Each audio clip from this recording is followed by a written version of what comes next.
Good afternoon, students. This is your Punjabi class of Standard 7th.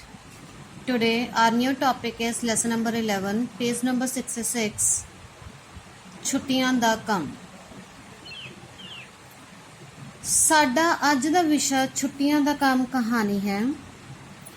ਇਸ ਕਹਾਣੀ ਵਿੱਚ ਛੁੱਟੀਆਂ ਦੇ ਕੰਮ ਦਾ ਮਹੱਤਵ ਸਮਝਾਇਆ ਗਿਆ ਹੈ। ਜਿਹੜੇ ਬੱਚੇ ਛੁੱਟੀਆਂ ਦਾ ਕੰਮ ਜਾਣਬੁੱਝ ਕੇ ਨਹੀਂ ਕਰਦੇ ਉਹ ਗਲਤੀ ਕਰਦੇ ਹਨ। ਕਿਉਂ ਗਲਤੀ ਕਰਦੇ ਹਨ, ਕਿਵੇਂ ਗਲਤੀ ਕਰਦੇ ਹਨ? ਕਿਉਂਕਿ ਕਈ ਵਾਰ ਪ੍ਰੀਖਿਆ ਵਿਚਲਾ ਸਾਰਾ ਬੱਚਾ ਛੁੱਟੀਆਂ ਦੇ ਕੰਮ ਵਿੱਚੋਂ ਪਾ ਦਿੰਦੇ ਹਨ। ਗਰਮੀ ਦੀਆਂ ਛੁੱਟੀਆਂ ਸਾਨੂੰ ਉਦੋਂ ਹੁੰਦੀਆਂ ਹਨ ਜਦੋਂ ਬਹੁਤ ਜ਼ਿਆਦਾ ਗਰਮੀ ਹੁੰਦੀ ਹੈ। ਅਧਿਆਪਕ ਬੱਚਿਆਂ ਨੂੰ ਛੁੱਟੀਆਂ ਦਾ ਕੰਮ ਇਸ ਕਰਕੇ ਦਿੰਦੇ ਹਨ ਤਾਂ ਜੋ ਬੱਚੇ ਆਪਣੀ ਪੜ੍ਹਾਈ ਦੇ ਨਾਲ ਜੁੜੇ ਰਹਿਣ ਅਤੇ ਆਪਣਾ ਵਿਕਾਸ ਕਰਨ। ਛੁੱਟੀਆਂ ਦਾ ਮਿਲਿਆ ਹੋਇਆ ਕੰਮ ਬੱਚਿਆਂ ਦੇ ਗਿਆਨ ਵਿੱਚ ਵਾਧਾ ਕਰਦਾ ਹੈ। ਜੇਕਰ ਤੁਹਾਨੂੰ ਛੁੱਟੀਆਂ ਦਾ ਕੰਮ ਅਧਿਆਪਕਾਂ ਵੱਲੋਂ ਨਾ ਦਿੱਤਾ ਜਾਵੇ ਤਾਂ ਤੁਸੀਂ ਪੜ੍ਹਾਈ ਨਾਲੋਂ ਟੁੱਟ ਸਕਦੇ ਹੋ ਅਤੇ ਅਵੇਸਲੇ ਹੋ ਸਕਦੇ ਹੋ। ਰਵਨੀਤ ਤੇ ਸਰਬਜੀਤ ਦੋਨੋਂ ਆਪਸ ਵਿੱਚ ਪੱਕੀਆਂ ਸਹੇਲੀਆਂ ਸਨ। ਉਹ ਦੋਵੇਂ 10ਵੀਂ ਜਮਾਤ ਦੀਆਂ ਵਿਦਿਆਰਥਣਾਂ ਸਨ। ਉਹ ਇੱਕ ਹੀ ਮੁਹੱਲੇ ਵਿੱਚ ਰਹਿੰਦੀਆਂ ਸਨ।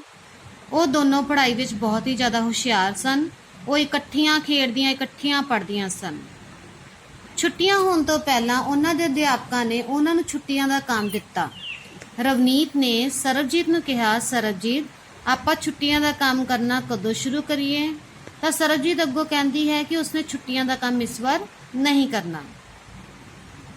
ਸਰਬਜੀਤ ਉਸਨੂੰ ਪੁੱਛਦੀ ਹੈ ਕਿ ਤੂੰ ਛੁੱਟੀਆਂ ਦਾ ਕੰਮ ਕਿਉਂ ਨਹੀਂ ਕਰਨਾ? ਤਾਂ ਉਹ ਕਹਿੰਦੀ ਹੈ ਕਿ ਮੈਂ ਹਰ ਸਾਲ ਇੰਨੀ ਮਿਹਨਤ ਨਾਲ ਛੁੱਟੀਆਂ ਦਾ ਕੰਮ ਕਰਦੀ ਹਾਂ ਪਰ ਅਧਿਆਪਕ ਸਾਡੇ ਕੰਮ ਨੂੰ ਚੰਗੀ ਤਰ੍ਹਾਂ ਨਹੀਂ ਦੇਖਦੇ। ਰਵਨੀਤ ਸਮਝ ਗਈ ਸੀ ਕਿ ਸਰਬਜੀਤ ਨੂੰ ਕਹਿਣ ਦਾ ਕੋਈ ਲਾਭ ਨਹੀਂ, ਪਰ ਉਸਨੇ ਫਿਰ ਉਸਦੇ ਕਹੇ, ਸਰਬਜੀਤ ਅਸੀਂ ਛੁੱਟੀਆਂ ਦਾ ਕੰਮ ਅਧਿਆਪਕਾਂ ਲਈ ਨਹੀਂ ਸਗੋਂ ਆਪਣੇ ਫਾਇਦੇ ਲਈ ਕਰਦੇ ਹਾਂ।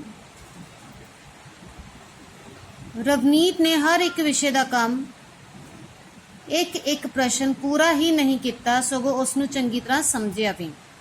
ਛੁੱਟੀਆਂ ਖਤਮ ਹੋਣ ਤੋਂ ਬਾਅਦ ਦੋਵੇਂ ਸਹੇਲੀਆਂ ਜਦ ਸਕੂਲ ਗਈਆਂ ਤਾਂ ਉਹਨਾਂ ਦੇ ਜਮਾਤ ਦੇ ਅਧਿਆਪਕ ਨੇ ਉਹਨਾਂ ਦਾ ਛੁੱਟੀਆਂ ਦਾ ਕੰਮ ਦੇਖਿਆ ਤਾਂ ਜ਼ਰੂਰ, ਪਰ ਉਹਨਾਂ ਦੇ ਕੀਤੇ ਹੋਏ ਕੰਮ ਨੂੰ ਧਿਆਨ ਨਾਲ ਨਹੀਂ ਦੇਖਿਆ। ਉਹਨਾਂ ਨੇ ਉਹਨਾਂ ਦੀਆਂ ਕਾਪੀਆਂ ਉੱਤੇ ਸਿਰਫ ਹਸਤਾਖਰ ਹੀ ਕੀਤੇ।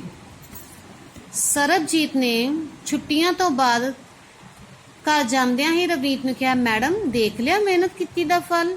ਮੈਂ ਤੈਨੂੰ ਕਿਹਾ ਸੀ ਨਾ ਅਧਿਆਪਕ ਛੁੱਟੀਆਂ ਦਾ ਕੰਮ ਧਿਆਨ ਨਾਲ ਨਹੀਂ ਦੇਖਦੇ, ਤੂੰ ਕੀ ਖੱਟ ਲਿਆ ਮਿਹਨਤ ਕਰਕੇ? ਰਵਨੀਤ ਨੇ ਅੱਗੋਂ ਕਿਹਾ, ਸਰਬਜੀਤ ਮੈਂ ਤੈਨੂੰ ਉਸ ਦਿਨ ਵੀ ਕਿਹਾ ਸੀ, ਅੱਜ ਵੀ ਕਹਿੰਦੀ ਹਾਂ ਕਿ ਅਸੀਂ ਛੁੱਟੀਆਂ ਦਾ ਕੰਮ ਅਧਿਆਪਕਾਂ ਲਈ ਨਹੀਂ ਸਗੋਂ ਆਪਣੇ ਲਈ ਕਰਦੇ ਹਾਂ।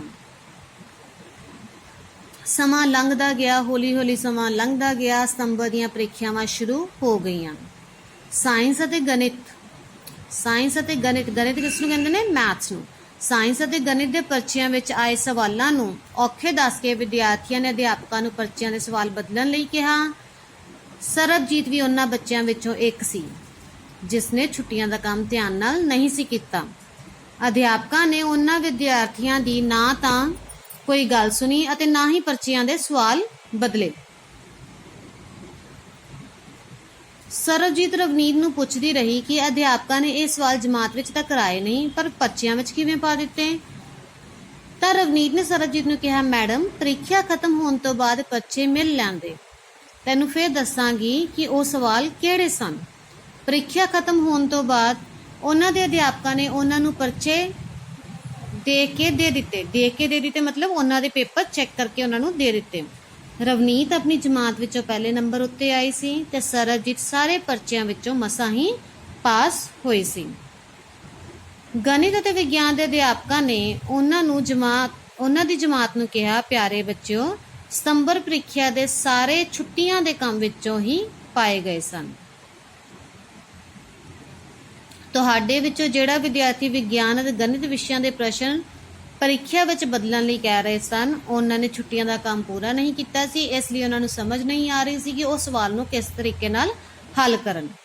ਇਸ ਤੋਂ ਸਾਨੂੰ ਕੀ ਮੋਰਲ ਮਿਲਦਾ ਹੈ? ਇਸ ਤੋਂ ਸਾਨੂੰ ਇਹੀ ਸਿੱਖਿਆ ਮਿਲਦੀ ਹੈ ਕਿ ਸਾਨੂੰ ਜੋ ਵੀ ਛੁੱਟੀਆਂ ਦਾ ਕੰਮ ਮਿਲਦਾ ਹੈ ਸਾਨੂੰ ਉਹ ਪੂਰੇ ਧਿਆਨ ਦੇ ਨਾਲ मन लगा के लगन दे नाल करना चाहिए है, ਤਾਂ ਜੋ ਸਾਨੂੰ ਕੋਈ ਵੀ ਅਗਰ ਕੁਐਸਚਨ ਪੇਪਰ ਦੇ ਟਾਈਮ ਆ ਜਾਵੇ ਤਾਂ ਅਸੀਂ ਉਸ ਨੂੰ ਆਸਾਨ ਤਰੀਕੇ ਨਾਲ ਹੱਲ ਕਰ ਸਕੀਏ। ਇਸ ਵਿੱਚ ਸਾਡਾ ਸਭ ਦਾ ਹੀ ਭਲਾ ਹੈ ਕਿ ਸਾਡੇ ਗਿਆਨ ਵਿੱਚ ਵਾਧਾ ਕਰਦਾ ਹੈ ਜੇਕਰ ਅਸੀਂ ਛੁੱਟੀਆਂ ਦਾ ਕੰਮ ਆਪਣਾ ਧਿਆਨ ਨਾਲ ਕਰਦੇ ਹਾਂ। ਨੈਕਸਟ ਔਖੇ ਸ਼ਬਦਾਂ ਦੇ ਅਰਥ। ਹੁਸ਼ਿਆਰ, ਲਾਇਕ, ਵਿਸ਼ਾ, ਮਜਬੂਨ, फायदे, लाभ, धारणा, पक्की नीयत, हस्ताक्षर, दस्तखत, खट लिया, प्राप्त कर लिया, परीक्षावां, इम्तिहान, पर्चियां, पेपरां, सवालां, प्रश्न, भला, लाभ। Hope you all of you understand this chapter. Your homework is learn the word meanings and try to do make sentences on your fair notebook. Thank you and have a nice day.